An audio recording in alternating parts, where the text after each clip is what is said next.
the releasees out. They have no money typically, nowhere to go, things like that. So one of the things I said was that's not good. That's not good for Main Street. That's not good for downtown neighborhoods. That's not good for businesses. And that's not good for the releasees to strand them downtown. Put them in a bad situation, they don't have money.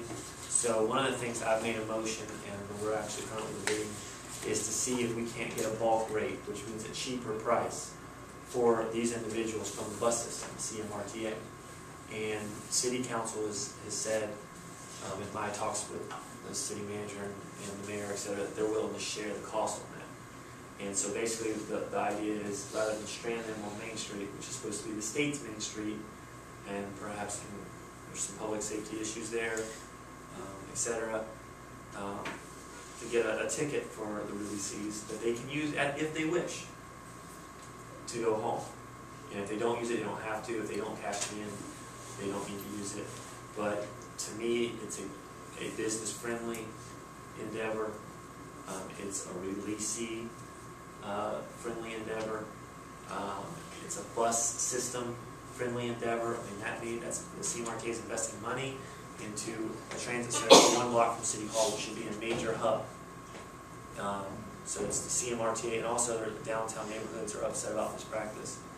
And so if we could, for example, get the CMRTA to give us a one-way ticket somewhere in the county for $1.50.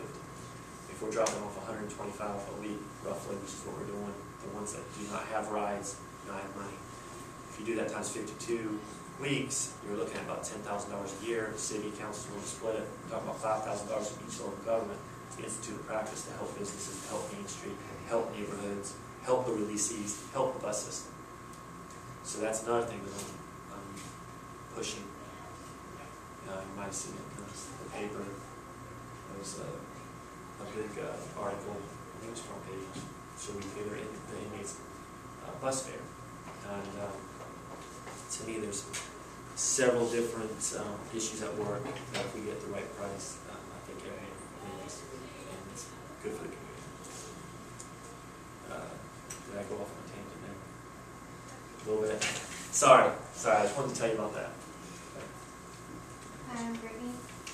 How has the growth in your county's budget compared to the growth in South Carolina's average per capita income in the last 10 years? That's a good question.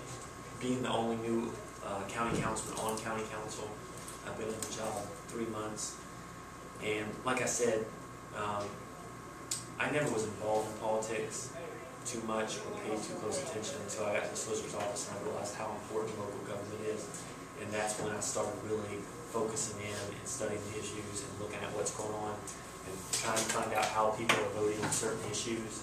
So going long term, because I was never really politically inclined, I really just kind of consider myself just a normal citizen. She said, why not me? I'll give it a shot and see what happens.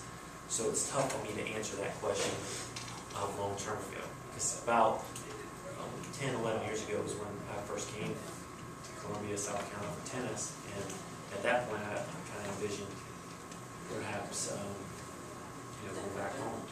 But I fell in love with Columbia. I met my wife, who was in a sorority in South Carolina. I hope you guys don't hold it against me, but she was a cheerleader at Irmo. Graduated in 2001. I guess the farther back we go, the more difficult it is for me to answer that question. But if this was ever an issue that I had to be knowledgeable about on county council, I would do research. If I was to vote on something and I needed to know the history, I would do research to answer that question for you. I would do that. Christy, how has the growth in Richmond County's population compared to the overall growth in the state's population since the last census? Well, we're about to go through redistricting, and it looks like that's very interesting. You obviously do redistricting every 10 years, and it seems that every preliminary, it looks like every county council district is going to have to gain probably 4,500 voters. And so basically, from what I understanding, because I've never been through it, you basically pull up the map and figure it out with the other council members. And so, so basically it's grown. There's been a huge growth spurt out by the village of Sand Hills. Northeast area has had a huge growth spurt. So Val Hutchinson, that's my understanding, her council district's going to have to lose, and everyone else is going to trickle down. Everyone else will have to gain. And I'm a council district, like I said, that's in the heart of the city. 5 Points, Vista, USC, Benedict, Allen, and the surrounding neighborhoods. So I'm largely in the city of Columbia. But Richland County has been a huge growth. Obviously, South Carolina's just being to tell you that it's going to pick up another congressional district. And there's rumors that maybe a Richland County State House seat might disappear. So yeah, so there's been a lot of change in the last 10 years, mostly growth in the county. Yep. Hi, too. And what are you doing to encourage regional cooperation among local governments like Lexington, Richland, West Columbia, etc., to get together and share services? Why not consider sharing services like fire services with neighboring local governments? Yeah. Well, the fire service, right now Richland County has what's called a joint fire service. It's where we share the fire service with the city of Columbia. And that's actually, that contract expiring, and I support that. I think we need to pool resources as much as possible to save money. That's kind of what you're talking about with regional cooperation. And, you know, I guess the biggest reason I can explain that one to you is, say we were to break off, say the county was to break off and have their own fire department. We would have a county fire chief and a city fire chief. And even if you live in the city limits of Columbia like I do, I pay Richland County taxes, I pay City of Columbia taxes. That means I'm going to be paying 2 fire chiefs. Why wouldn't I just pay for one and let them run it all? And that's just a way to save money, to be fiscally responsible. And so that's why cooperation is so important. If you look at regional cooperation, a lot of things that we've done well has been the result of regional cooperation, like the airport, the Metropolitan Airport, the zoo, things of that nature, and the State Museum.